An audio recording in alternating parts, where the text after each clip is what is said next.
Nung mga bata pa tayo, sino bang nagtiyaga sa atin na iyak tayo ng iyak?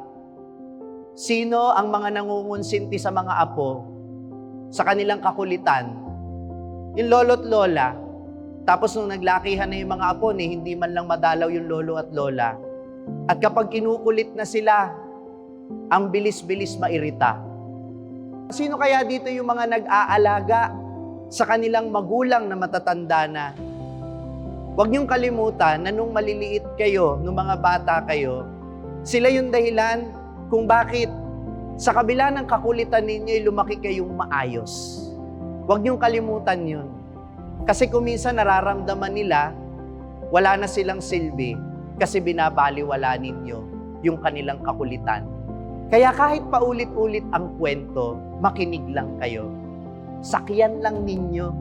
Dahil ang totoo, sa paulit-ulit nilang pagkukwento, may naiiwan at may naiiwan pa rin mga butil ng aral sa inyo. Huwag niyong kalilimutan, anumang karunungan sa buhay na meron tayo ngayon, minana din natin yan sa mga nakatatanda sa atin.